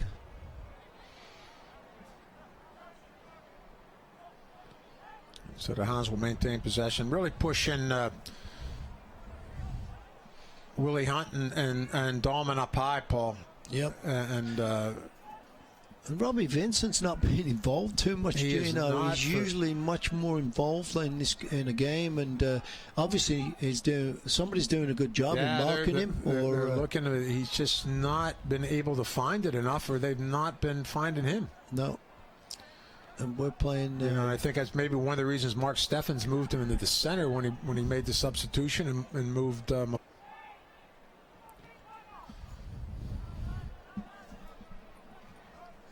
So Hounds trying to get it going here, but 2-1 Louisville on a second half goal by Matt Fondy. And here we come. We're into his the 11th on the season to make it 2-1. Capacity crowd here at Highmark Stadium, and trying to urge the Riverhounds on. Well kept to in a there. victory. Yeah, the Akers again to McCabe, to Quinn. There's Fondy again with it. He's had a lot of touches. He's going to knock it back. And a player wide There's open McCabe again. Oh, try to slip it through to Fondy. Adams still on it for them. Quinn, Guzman. Over to Brian Burke. He's been very effective all night. And Louisville will knock it back and keep it. Doing very well here, Gino, Very keeping well. possession, at least 10 or 12 passes and still got the ball and Yeah. looking dangerous in that cross. And I was just trying to get it Montana, out of there. Yeah, they still got possession of it. I was going to say they did well, and then Montana, and he finds Akers there. He's going to get a little move on Okiyama. Can he get a shot up? But that's up there. Oh, way too high for that one, Paul. But Yeah. Substitution. Number 16, Nick Pollock. Okiyama there really giving a hard hit on, I don't know who the player was, but really got stuck in on him. yeah, so Nate Pollock for Charlie Adams.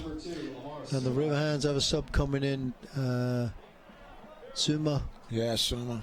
Coming on for number 21, Fajiro Okion. So Vajiro coming off.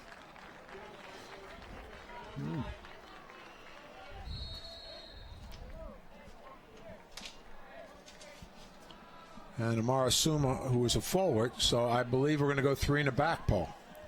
Looks like it, Gino, right now. Willie Hunt, Green's playing right full back now. Is he back to right back?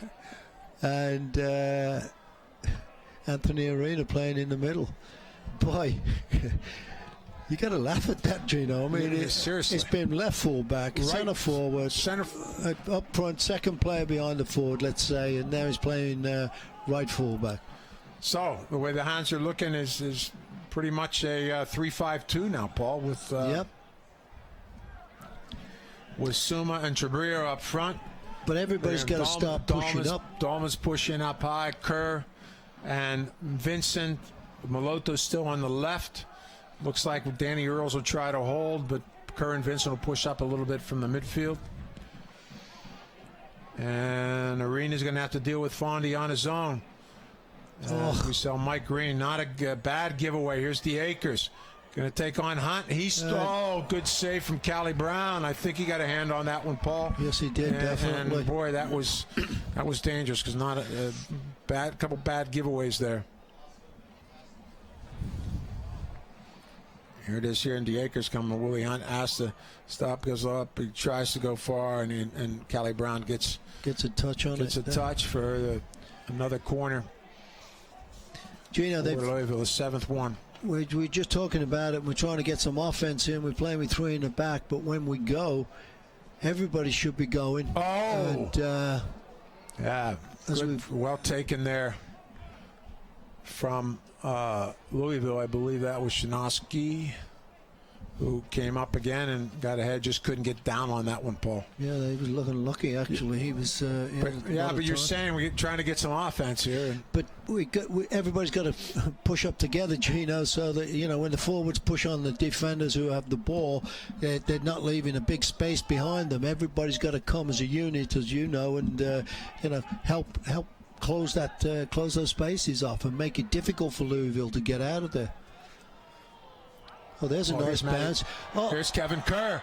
Oh, great save by Goodwin. Now back out. Samoa didn't. Kerr. Oh, Suma, yeah, had a shot. A great save by Scott Goodwin. Boy, Don't know how he got a hand on that one. So- But Kerr, some shifty moves, gets a shot, and it was deflected by Shinosky. Suma, I think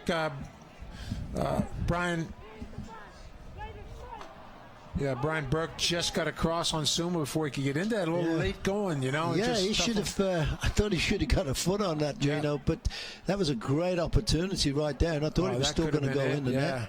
Great tackle there Good by tackle Arena. by Arena. And this is what we've got to do now. But now we've got to push up and make it difficult for Louisville. Yeah. I mean, really pushing. Kevin Kerr is really up, so it's really a 3-4-3.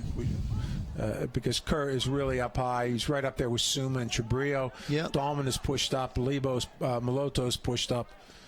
But that's and we're in the 82nd minute. It's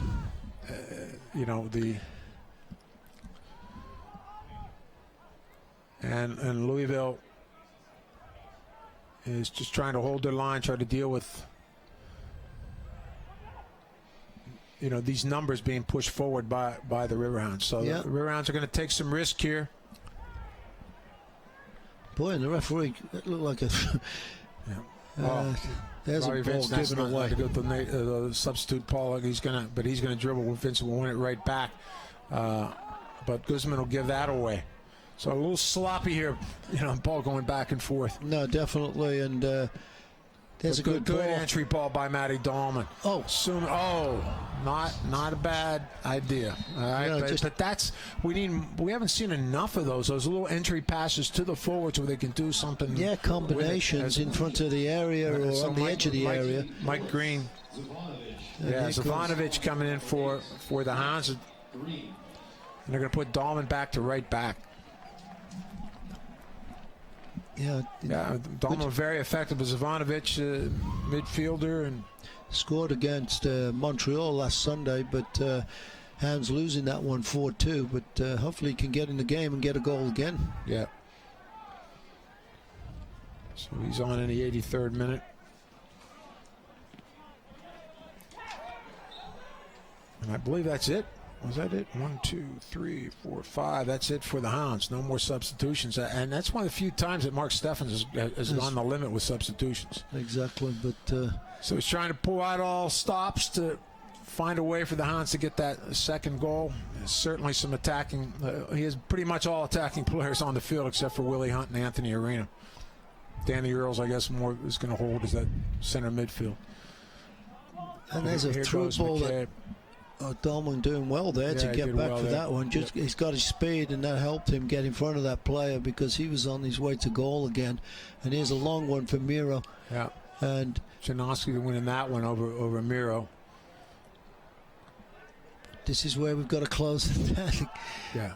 It's sporadic. Some players are going, Gino, and some aren't. They don't know whether that, everybody should be pushing up and picking on an empty, open player, and here's a long ball, and this guy never even went for it, so.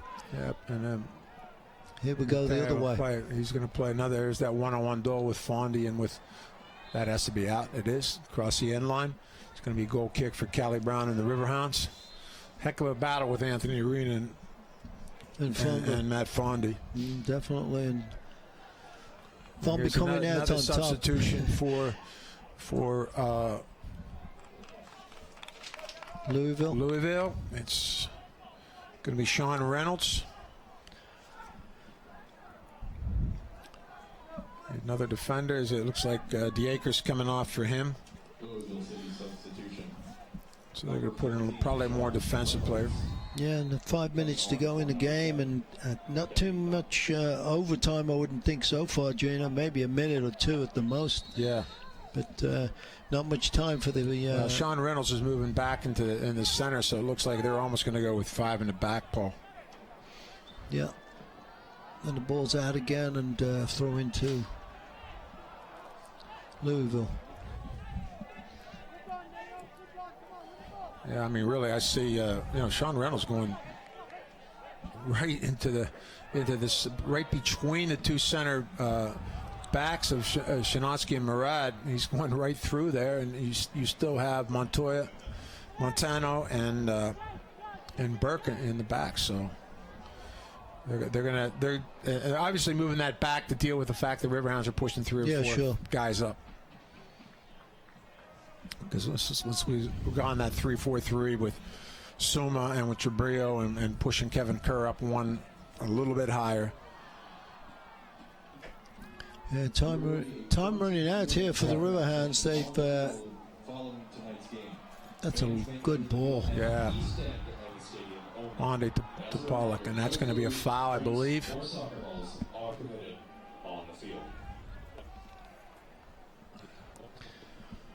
And that's Zivanovic who has that foul. He just tripping the guy over like that is too obvious, and you don't couldn't want put to on do the it. brakes, could he? Just ran right through him, and that ball's going out of bounds. What's he going to do with that? It's like an unnecessary foul. I mean, just let him go. Keep going let him towards go. I the mean, line. yeah, exactly.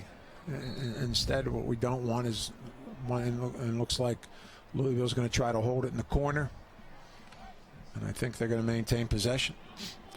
Yeah, boy, I'm surprised they're doing that with there's still 3 minutes or so go. Yeah, there's still a lot of time, but they're trying to kill off the game, manage the game the best they can to preserve this 2-1 victory, which again will be a big thorn.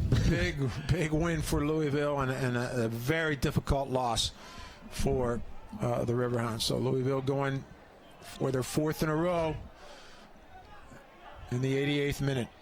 And really getting on the roll at the right time of the season, too, it seems, Gino, that winning Fondy these does games. well to win that one. But it goes out. Can't control it. Riverhounds will finally get possession. Matty Dahlman on the throw-in for the Hounds. We can't give away this ball. We've got to win it. There's a win, but... There's Suma. Finds Malotto. But that's one stepped in nicely by Guzman. And they're going to find Fondy again. He's going to waste time. And he has Paul. If he could get that through, but Arena breaks that up. We see some fans who are a little bit more happy than the Riverhound bench right now, I can tell you that. Yeah. Again, wasting some time here. Yeah.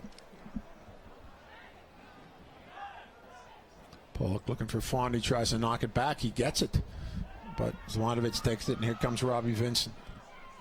That's a good ball if he can keep it in. No, it's not a good ball. Just mishit that one. We haven't seen too many mishits from Robbie over the course of the year. No. He's been brilliant all season. Definitely. Picks up another point today with an assist on the Riverhounds goal with Kevin Kerr. And Anthony Arena is going to try to knock that one up to Suma, but they're going to call the flag is up. Suma came from an offside position to win that one. Boy. 90th minute, 2-1, Louisville City over the Pittsburgh Riverhounds. Yeah, we need a bit of a miracle here, Gino. Kind of like what Louisville did to us the first game. Well, maybe we can turn the tables here, you know. The way it happened here before. So, and there's a quick rip by Matt Fondy. Fondy sitting on another game winner for Louisville at this particular point. Hounds are going to start to they're going to have to push everybody up here to try to get the equalizer. And that's one by Trabia, but he has it across, and Guzman's going to keep it. And they're going to clear it up. Sean Reynolds, the substitute, who comes on as that 5th defender.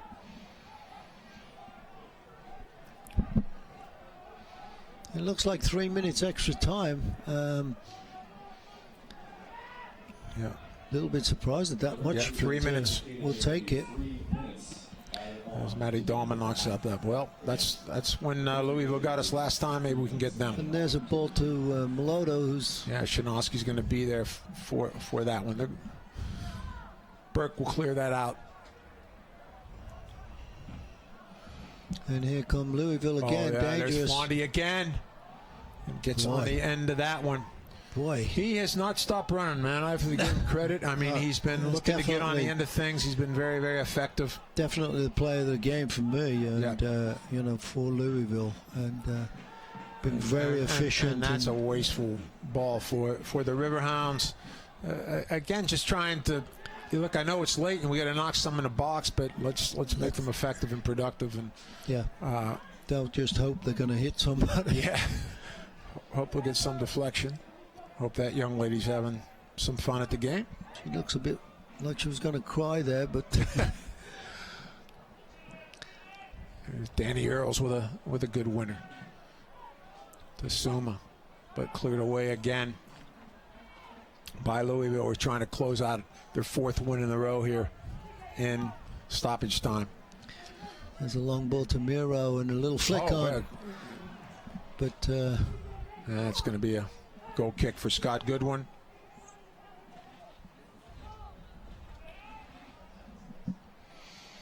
The coach here getting on his team and about defending, but obviously wants to make sure that we don't get that last second chance of getting a goal for the Riverhounds. Matt Fondy with a good flick. Pollock making pressure, and Willie Hunt is going to knock that one over to Dahlman, and a bit of a collision with Fondy. And Anthony Arena, I believe, is down, Paul. Yeah, that's totally missed that one. I don't know what happened. I mean, I saw Fondy flick the ball. It must have happened, you know, I mean, it was a clean play for sure.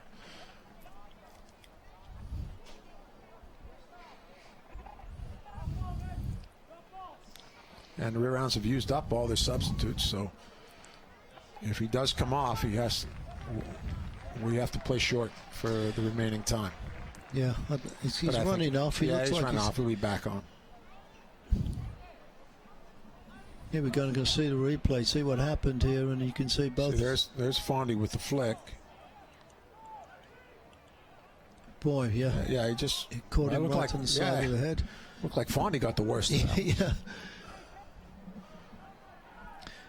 Oh, here's a great opportunity if we can get one. There's one here. Little touch. Yeah, Robbie Vincent. Can Danny Earls whip one in? He does. There's Kevin Kerr. That's that across. Somebody's got to get on that. Louisville clears. But that's much better from the Riverhounds. They need a little bit more of that. Yeah, I don't think there's that much time. I know, here, Louisville screaming, saying it's past 3 minutes. And Kerr heading the ball out. And, yeah. And again, them wasting time. And they're going to, of course, yeah. And that stepped in. Trebrio got a mix-up. Suma. And that's cleared by and that's the end of the game. That's the end of the game. Louisville City, the big win, 2-1 over the Pittsburgh Riverhounds. And a great result for Louisville, their fourth in a row. That puts them in a very comfortable position in the top three, Paul. Yeah. Disappointing one for the Pittsburgh Riverhounds here at home before a nice crowd and a beautiful evening at Highmark Stadium. Yeah, really. And we got a couple of road trips coming up now, and then we're back home on the 1st of August, and hopefully we can do something on the road here, Gino. There's a couple. This is this little one that they called a foul on Fondy. But the referee is going to, I don't know. Yeah. And here's Trebrio's little turn that Goodwin had covered. It's a good crossing. And that's one that Trebrio challenged with Scotty Goodwin, who did well to keep and had a good solid night for them. And here's the goal. Dakers to Burke over Fondy, little flick with the outside of his left boot. And gets it across. The player didn't stay with the runner there. Burke making that run, and I don't know whether Hunt got mixed up with. Hunt stepped up on Danny the Akers, Kadim the Akers, and then he went behind. Burke went behind, and it was. But you know, Matt Fondy was very, very active all game. Was able to get on the end of a few, and was able to finish that one to make it 2-1. And the Hounds just didn't do enough all night, Paul. No, not really. And you would have thought they would have tried to pick it up a little bit with the crowd that we have, with the atmosphere, with the Megan Klingenberger atmosphere, with all these fans.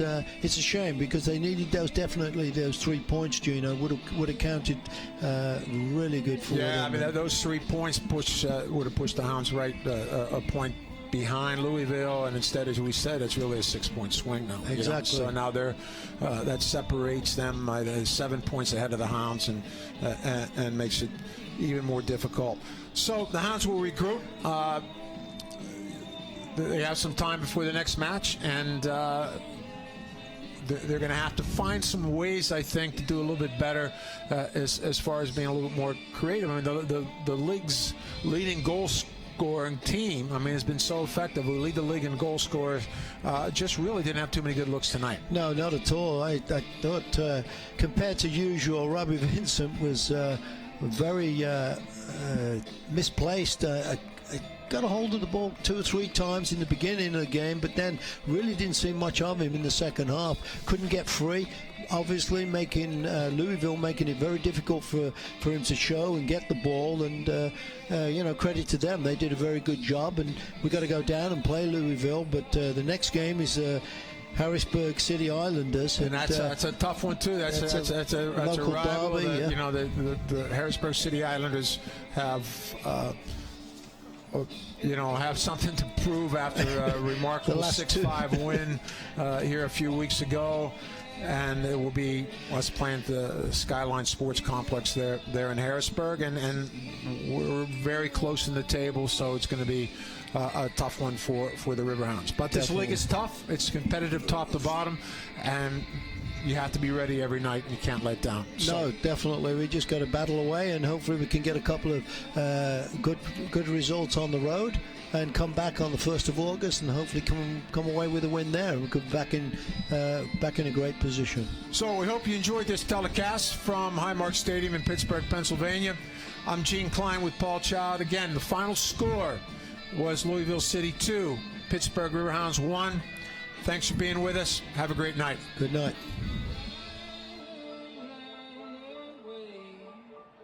It's